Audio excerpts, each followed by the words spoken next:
Hello po sa lahat. Tawagin nyo na lang po ako sa pangalang Irish. Medyo mahabang story ko, sana wag kayong maboard. At dahil medyo masama pakiramdam ko, sana buhay pa ako bago ma-post to. September 25, 2005, nang makilala ko ang masasabi kong the one. Lahat nasa kanya na. Mabait, walang kahit anong bisyo, di gwapo, di rin naman pangit. At masasabi kong, sa akin lang umiikot ang mundo niya. Sobrang saya ko talaga kahit sa parent niya, wala akong naging problema. By the way po, may kaya ang pamilya nila at nag-iisang anak lang siya. 7 years ago, namatay na po ang papa niya. After 6 months ng panliligaw sa akin, sinagot ko siya. February 2006, naging kami po. Ako daw po ang second girlfriend niya. Yung first girlfriend niya, nakipag-break daw po sa kanya at hindi ko na po inalam ang reason at ayaw ko na din niya sabihin. April 17, 2007, niyaya po niya ako pakasal. That time, 18 years old na po ako. At syempre, mahal ko siya, pumayag po ako. February 2, 2008, kinasal kami, saktong anib namin bilang mag-boyfriend.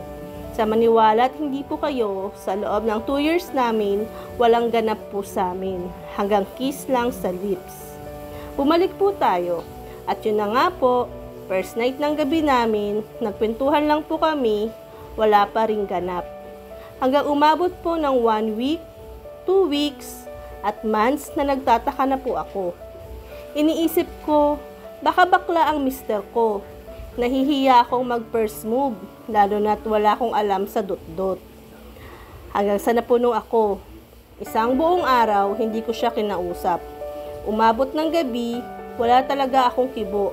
At nang niyakap niya ako at tinanong kung anong problema, umiyak na po ako. At sinabi ko na po sa kanya ang lahat. At ayun, sa wakas, may nangyari din. At happy na ako. Ang sabi niya, first time din niyang, kaya napakasaya din niya. Sabi niya ganun pala ang pakiramdam. Hanggang halos araw-araw na po kaming nagdut-dut. October 2008, ang pinakamasayang araw ko. May 2 lines at yes. Sa wakas, buntis po ako. Hindi ko sinabi sa kanya. Gustong-gusto ko kasi sabihin pag-uwi niya para makita ko magiging reaction niya. Pag-uwi niya, sinabi ko agad sa kanya. Hindi ko alam kung bakit gulat na gulat siya. Yung gulat na hindi masaya. Sabi niya, bakit di daw ako nag-ingat? Sabi ko, handa na kaming dalawa. Pwede na magkapamilya. Galit na galit po siya at umalis. Di ko alam kung nasaan siya pumunta. Nag-iiyak lang ako magdamag. Kaya pala gusto niya akong mag-pills at lagi siya may kondom. Kung may nangyayari sa amin, ayaw pa pala niyang magkaanak. October 10, 2008, pinakamalungkot na balitang nalaman ko. 8 a.m. umuwi siya sa bahay, iyak siya ng iyak, sabay yakap at panay sorry sa akin. Kasama niya mama niya noon. Di ko alam kung anong nangyari, bulong-bulo ako hanggang sa nagsalita ang mama niya, sinabi lahat-lahat. Yes po, may HIV ang asawa ko. Sobrang gumuho ang mundo ko. Paano na ako? Paano ang baby ko? Ang kwento ng mama niya, ang mister niya ang may HIV o ang kanyang papa. Nahawa siya. Kaya noong pinanganak ang mister ko, may HIV na po siya. At doon napagtagpi-tagpi lahat-lahat. Sobrang nagalit ako sa kanya kasi inilihim niya sa akin. Pero dahil mahal ko siya, inintindi at pinatawad ko siya. November 2008, nagpa-HIV test din ako. And yes po, positive din po ako. Sobrang takot po ako noon. Hindi para sa akin, kundi para sa buhay ng anak ko. Kung saan simbahan at santo ako nagdasal. Hanggang sa isang religious ang group na napanood ko, si Brother Eli ang name ng nagtuturo. Ang sabi niya, kung may mahigpit akong hiling, manalangin ng 12 a.m. at mag-ayuno daw.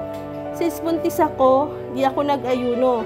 Ang ginawa ko, nananalangin tuwing 12 a.m. araw-araw hanggang manganak ako.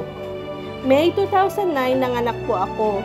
Kinuhaan agad siya ng HIV test. Since may HIV ako at si Mr., matik daw na meron yung baby ko. Kinaumagahan, dumating ang result yung luha ko. Walang tigil sa agos. Ang baby ko po, negative ang result. Di ko alam kung paano at bakit. Isa lang ang alam ko, mahal kami ng Diyos. Ngayon, 15 years old na ang panganay ko at sa awa ng Diyos, negative pa rin ang result niya.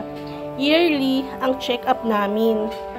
2020, wala na din si Mr. dahil sa mga komplikasyon. Bago mawala si Mr., nagsikap siyang bumili ng sariling bahay at ipon para sa anak namin. 2021, sinabi ko na rin sa anak ko ang dahilan ng pagkamatay ng papa niya at ang kalagayan ko. Sa mga kagaya ko, huwag kayong mawala ng pag-asa. Yung stress, depression, huwag mong hayaang hilain ka pababa. Tandaan pwedeng mapagod, huwag lang susuko.